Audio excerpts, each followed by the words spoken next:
Yes. Welcome back to Attack on Titan Anime Review Episode 48. This one discussing the 79th episode of the anime, which is called Memories of the Future. Yep. This one covers the rest of chapter 120, basically the last 10 pages of the chapter, and most of chapter 121, all but the last 7 pages. Mostly put for this one, they do in fact keep a lot in, which it's awesome the fact they do that. But they do cut one thing here, and I will get to that. Mostly put for this episode is just Zeke and Eren looking through Gasha, their father's memories.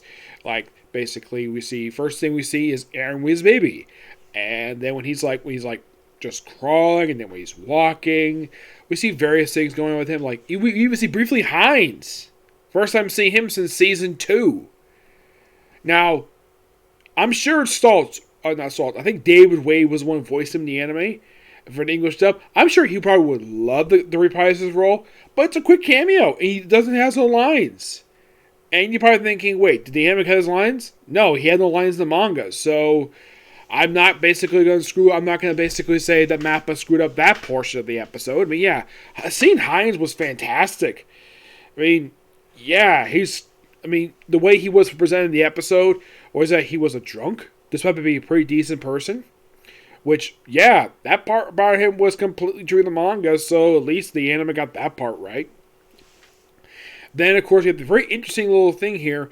We have Gersha going to the king's hideout, which is basically a chapel that was seen back in season 3 of the show, where it's revealed that Gersha knew about the thing years prior to the fall, when the Colossus Titan first showed up at the start of the series. He knew about that years prior to that. And he hugs Eren when he was a kid, and then we cut to next memory, which when he was 9. See, him trying to close the king. And then basically he has to go off his little mission. Of course, they reveal the whole thing of Eren becoming a scout. It's some of the stuff here is definitely from the pilot episode per se, but just prior to the pilot episode. Then, of course, then they go to the memory that has been well documented.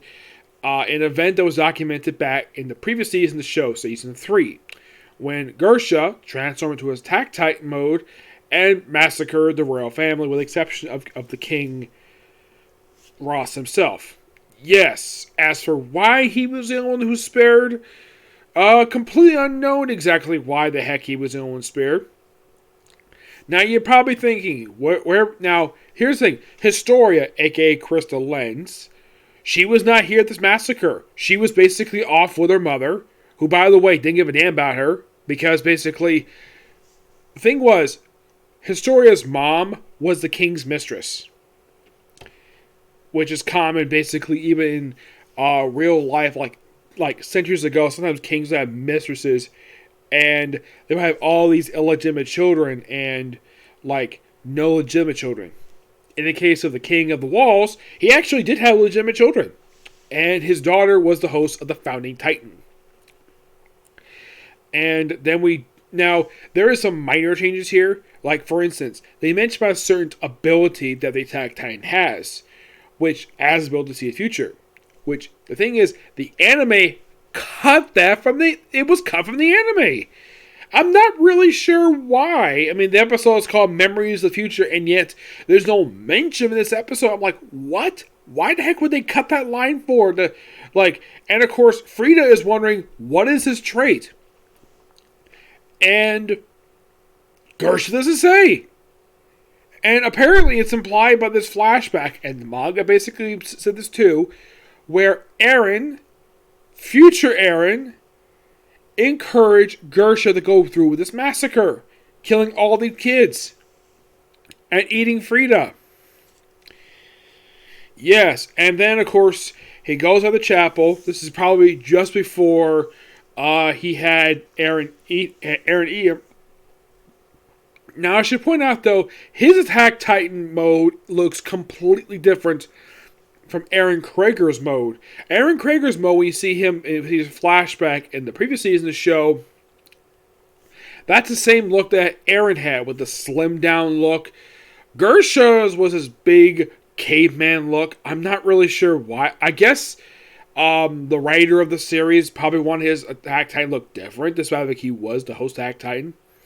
Now, Aaron and of course the previous Aaron Kruger, their Attack Titans were clean shaven, while Gersha's had a full beard.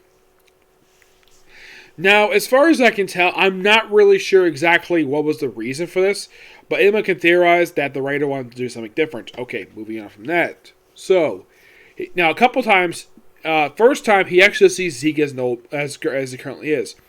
First, a flashback in the basement where he locks up his little diary, which is discovered at the end of season 3. Which, good little nod there for basically people like season 3, people like the story. It's just the animation basically was not entirely there because apparently the animation team was cut in half due to the fact half of them had to work on a freaking movie. Yes, a movie. Yes, I'm not kidding about that. That was when basically the studio, when it was done by Wit Studio, which is basically a subsidiary of whoever owns Mappa.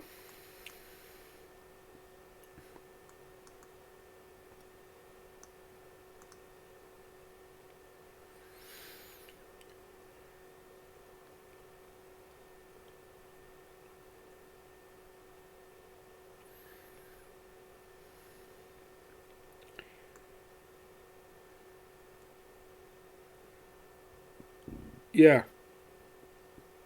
I'm trying to figure out the name of the movie that that Wit Studio had to work on for, let's see. It was probably it was Cabinet of Iron Fortress. Yeah, I heard something that when they did this movie, they had to pull people from Attack on Titan to work on this movie. No, seriously, that's what was the reason for that. They had to work on it. Plus, they also had to work on a Pokemon movie. Yes, Wit Studio did a Pokemon movie. Yes, Pokemon, the movie, The Power of Us. Yep. Which seems quite strange because Pokemon usually is done by a different studio. Yes. The anime is usually done by a different studio. Yeah, I'm not really sure. Now, the studio who normally does is not Wit Studio, by the way. It is Allum Inc. They're the ones who generally do the actual show itself. And so, I'm a little surprised, though, that Wit Studio is not doing a remake of Season 3, fix some of the problems that the Ep season had when it comes to that. But they probably didn't do that. So, after going through basically all that, then of course they get to Zeke basically remember his father, where basically he's crying, and Gersh tells Zeke, "Stop Aaron." And then they apparently get out of basically this whole memory thing. And then of course that's where the episode ends, leading into the events of the very next episode of the series, which basically episode 80, yes, 80, it's called From You 2,000 Years Ago. Which, that should be interesting. Excuse me. And also, if you're curious though, because they just finished adapting chapter 120, how many chapters are left to go for the entire series? The answer is 18.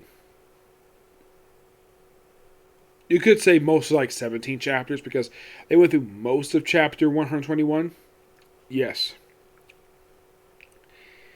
Now, the thing is, when it comes to the second part of season 4, now, I have heard that this particular thing is supposed to be only 12 episodes, which means it's probably going to end with episode 87. And we're only 4 episodes into the season so far. Yep. That's pretty much what this one is. And I'm loving this season. It is really, really good. It is a thoroughly enjoyable show. And I'm enjoying what Wit Studio is doing with the show. Okay, so that's the particular review.